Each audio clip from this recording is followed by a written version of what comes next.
What if the very thing that looks like it's here to destroy you is actually meant to be there so that you would save other people? That's the question at the heart of Joseph's story. It's the center. And here we have come now to the Genesis 41 story where Irene has preached so well on. Let me recap yesterday's sermon and bring some application. Well, at the center of the story, everything flips. Joseph is brought out of prison and he becomes the number 2 of the kingdom. From ashes to glory, complete reversal. But in this story, there's a moment where he gets tested. He is presented with 2 dreams. And he says, I don't have it in me. I cannot interpret dreams. Only God can. And then he gives the answer that God has given him.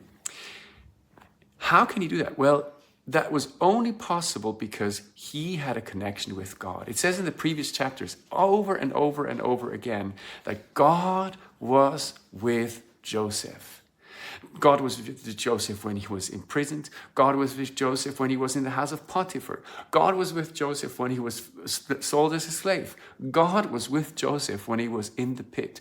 God was with Joseph from the beginning to the moment that he was in front of Pharaoh. And that was a preparation.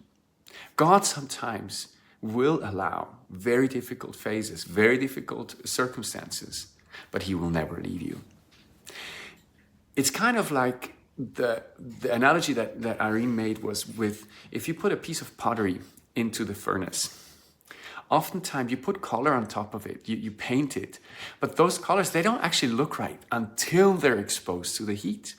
And that was what happened to Joseph. What was in him came to the surface through the heat, through the fire.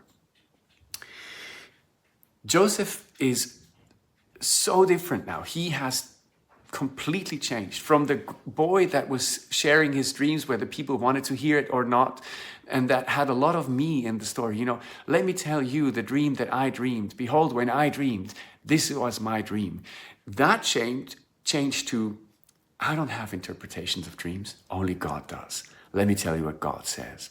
And there's a maturity in there that has come out of being in difficult times, but not just being through difficulty and hardship, being with God in difficulty and hardship. And I think that is the key difference.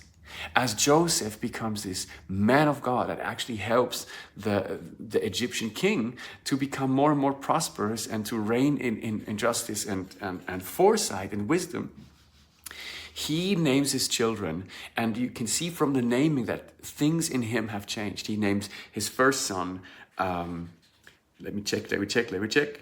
Manasseh, God has made me forget my troubles. And he names his second son Ephraim, which means God has made me fruitful in the land of my suffering. Joseph has learned to forgive. He has learned how to find the blessing, even in the most hard places. Here's my application, very simply. God was with Joseph in the palace. God was with Joseph in the prison. God was with Joseph in the pit. God is with you right now. The question is, can you be open for him to be with you? Stay connected with him. Let him fill you. Be ready. Because God can change a story in one instance, in one moment. Let not one day pass without being with God. This is the application. Have a wonderful week. God bless you.